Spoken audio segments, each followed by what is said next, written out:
Hey there, welcome to the garden. So I wanted to start off another vlog today. This is kind of, it's like a rainy day. We've got rain off and on. And I'm just out here moving a few things around because the rain has really been causing some issues for some of my plants. So I want to show you what's going on with those. And then I think I have come up with possibly a solution.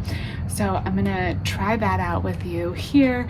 And then I'm also going to do a little bit of pruning because I've got a lot of things that kind of need to get cleaned up and pruned in the garden. And I'm gonna show you, my process for that as well, what I'm taking care of. I'm just looking right now at this basil container. This is on my list. This has to go up to the patio in a minute. But let me show you some of the issues with lots and lots of rain. It's a great thing, but it's also a struggle in its own right. And yeah, I'll show you some of the issues I'm dealing with. So not all plants love to be absolutely soaked. As you can see, these marigolds are not really very happy, and I'm thinking it's a water issue. They're just not looking so great. And then I also have this container with geraniums and super bells and some petunias, which also are plants that do not love to be soaking wet all the time.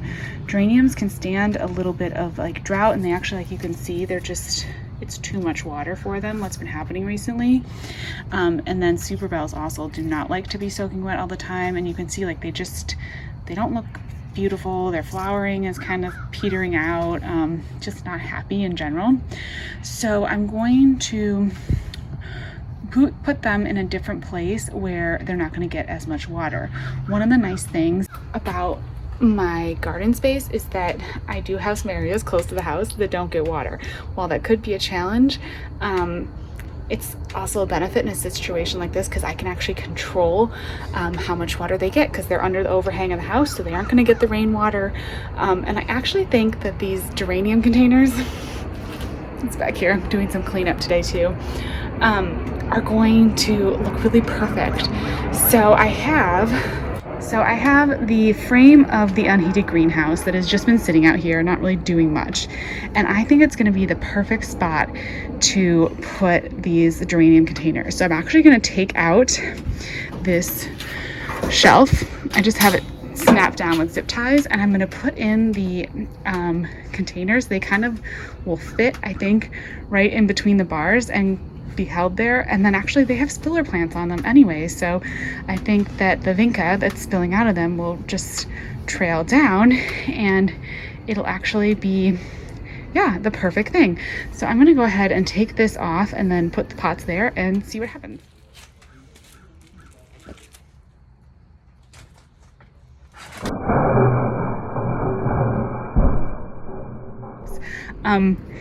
Didn't work just wedging them between these bars, but I put the just like the shelf on, and I have them resting on the shelf, and so hopefully now they will not get the water from overhead and they will be much happier. And I just took off a few of this kind of spent blooms, and I'm just gonna clean these up.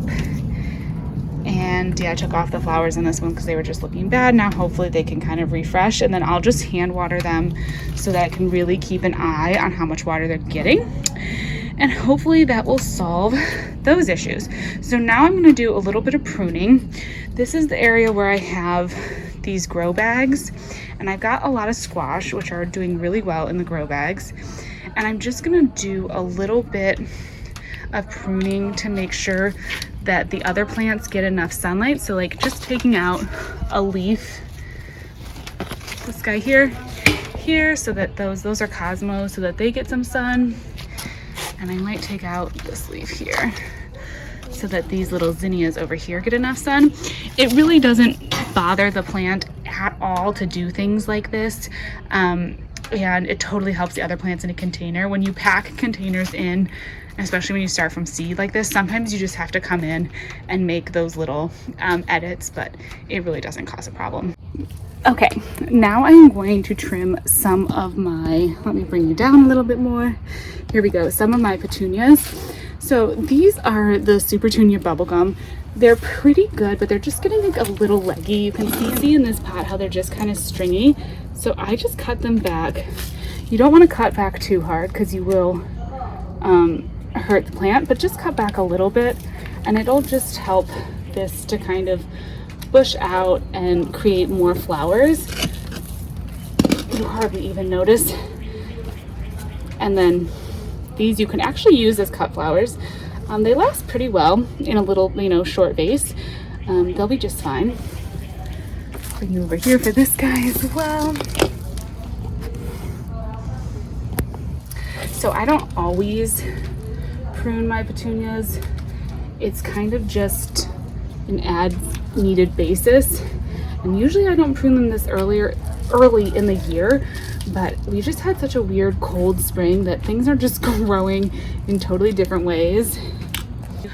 And I'm just trying to manage some of that. It's just been such a strange year. I'm also going to come in and do a little pruning on this pot. So as you can see, this is an eggplant. It's got its first eggplant growing, but I underplanted with some basil and some nasturtiums, and right now these lower leaves are kind of getting in the way of the basil. It's gonna hurt the eggplant at all, and it's just gonna give that basil that much more light and space to grow.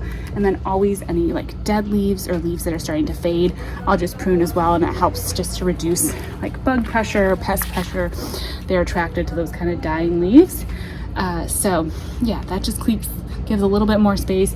And when you're growing like this with things that you've seeded in a container, you want to make sure that they're getting sunlight and they're not getting drowned out by all of those leaves. And then now I'm going to come in and take off any leaves in the tomatoes that are starting to get like fungus like this. This just happens with tomatoes, but if you stay on top of it and prune out these lower leaves, it does really help the overall plant stay healthier. I'm also going to deadhead my Suncredible sunflower, which I don't think you technically need to deadhead. And I don't know if you could save seeds from it or not. I don't know what kind of a hybrid it is, but yeah, it's just, I think I like to deadhead because I have a small garden, so I have time and space to do that. I'm just gonna clean up all these lower leaves, and it just makes the plant look better and keeps kind of the disease at bay in the garden, which is super important. We have a hot and humid climate here, and so sometimes tomatoes can have a little bit of issues in my garden, so I just try to keep after them. But I also need to come back in and stake them again. I need to get out my higher stakes because these tomatoes are just growing and growing.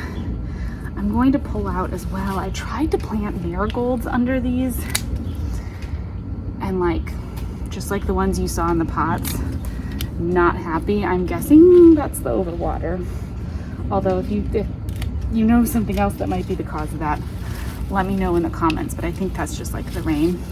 I did underplant these tomatoes with some dwarf basil, and I may come in and plant a little bit more of that or something else underneath it as the season goes on. But right now I'm just gonna let them grow and probably come out in the next week or so and stake them higher. They were supposed to be determinate tomatoes. I guess they're not gonna be like those 8-foot or 10-foot tomatoes, but they sure are getting big and they sure are taking up a lot of space. So that's okay. We'll just keep figuring it out.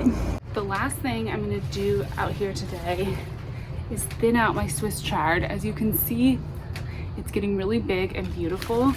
And I'm starting to get some really nice like full heads of it. And I am going for like big, huge, prime Swiss chard leaves. I want that really beautiful look as well as the harvest.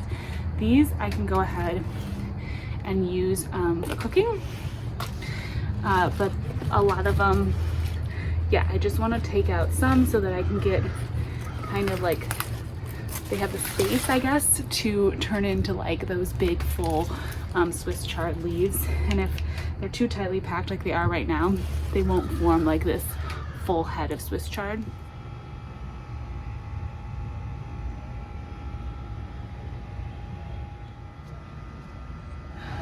Good morning. I'm just popping out into the garden today with some stakes, a little bit taller stakes, 4-foot stakes, and some twine to tie up the tomatoes again because they are just growing and growing and growing. Look at these supposedly indeterminate tomatoes getting absolutely huge. I've been trying to kind of keep on track of doing like a little bit more as far as trimming out any, the suckers so that they don't get too, I guess, like just too many branches and too wild. But, there's only so much you can do. And then I kind of do want like all the tomatoes. So, I think I'm just going to tie up some of these branches and try to keep them as upright. I do want to keep space for the Suncredible sunflowers here because I just am absolutely in love with these. Like this, I'm so glad I got this plant because it is just bringing me so much joy in the garden. It is so beautiful, and I want to make sure like I just take out any branches that are going to really interfere with the sunflower, and then that can just fill in this space right here, and I think that'll be really nice. I also have the first dahlias blooming. You can see it right in there, the first dahlia of the season. This dahlia is absolutely loaded with buds. Look at that. There's gonna be so many flowers. So these are the Figaro mixed dahlias. I started them from seed and like last year, and they overwintered, and look at them now. Stunning. I also have to bring you down here. This is the Gomphrena that I popped in here too. And look, there's a little pollinator on here. I think next year I want to do like all that truffle pink Gomphrena all along the front of this bed. I just want this front space to be full of blooms and abundant. That's what I was trying to go for with the zinnias, and we may still get it. Like these zinnias may fill in, but I'm not sure.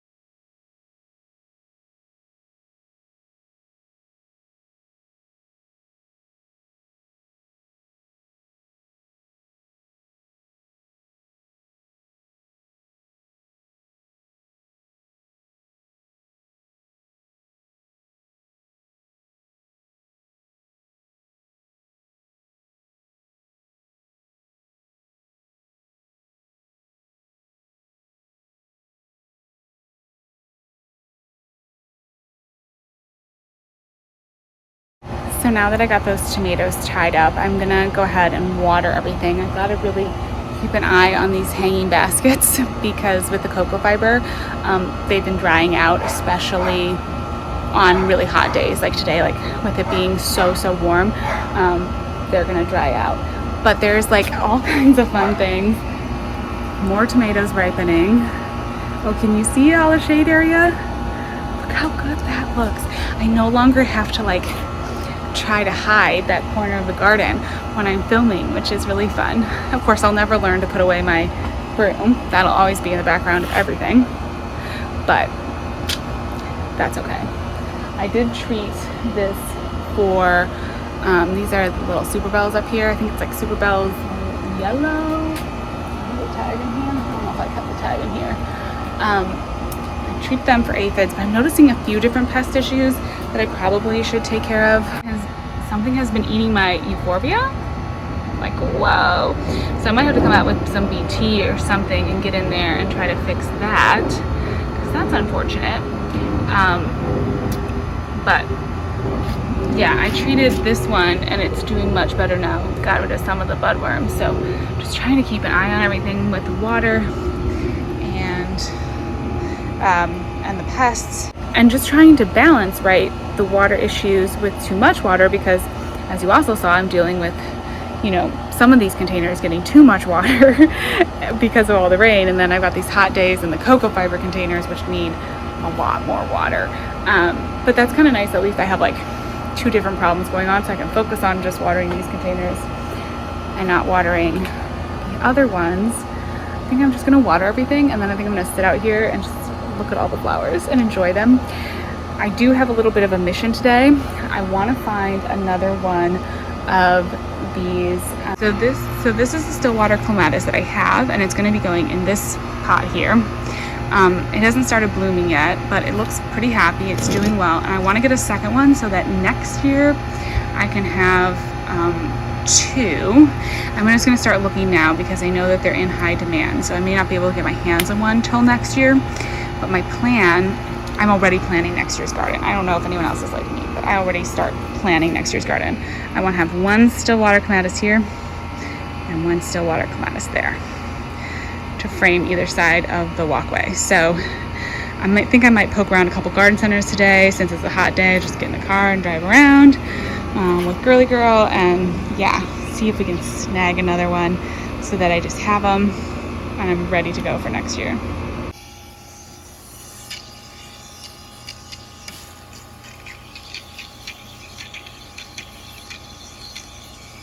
Good morning. So today, Girly Girl and I are out on a mission to find another Stillwater clematis. So trying to look around and see if we can find one. I checked a couple garden centers. We've been to 1 garden center, 2 now, at the second one. No clematis yet, but hopefully we will have one soon. I just want to try to find that matching clematis. So I will keep you posted as we search. I found very few clematis actually. The last garden center I had didn't have any. And then this one had like 1 clematis plant. I checked a center the other day and they had a few, but just not any Stillwaters. So we are on the hunt, but I'm trying to be careful because I really don't need that many things, but I'm sure we'll end up with some other stuff too, because how can you go to a garden center and not get something, right? So in the search for a clematis, I picked up a few other things. This is gonna go in my window boxes on the patio. It's a creeping rosemary, and I just thought it was so pretty. Just super interesting. Definitely want to give it a try. And then I grabbed a few things. You'll probably see these. I'm going to do a video about replanting my green stalk planter, but I grabbed some June bearing eclair strawberries because they were on sale for like $2 each, so I just snagged them. And so were these Bush Champion slicer tomatoes, so I think these will be really great for the green stalk as well. So yeah, you'll see a whole video. I'm gonna replant that, but I just thought I'd grab these things. And still out searching for the clematis. We may stop at a few other places, we'll see. All right, so I'm back home. I wanted to give you final update and wrap up this vlog. So there were no Stillwater clematis to be found. I did contact the garden center where I got it last time because I wasn't able to stop by there today. And so hopefully I just emailed them. So we'll see what they say. And they have a network of a few other garden centers connected to them. So hopefully one of them has it, or maybe I can put it on order or something like that. It's kind of fun to have a hunt for a plant. And yeah, I'm just getting so excited with all the ideas I have for next year, which I know it's June. So kind of a little bit early, but I have all these plans and all these ideas. And then I'm also getting excited for the fall garden. I realized that I need to start really nailing down what I'm going to plant for that. So stay tuned because I'm going to be sharing those plans. They're definitely in the works. But I'm going to wrap up this vlog here today, and I will see you in the next one. Have a great day. Bye-bye.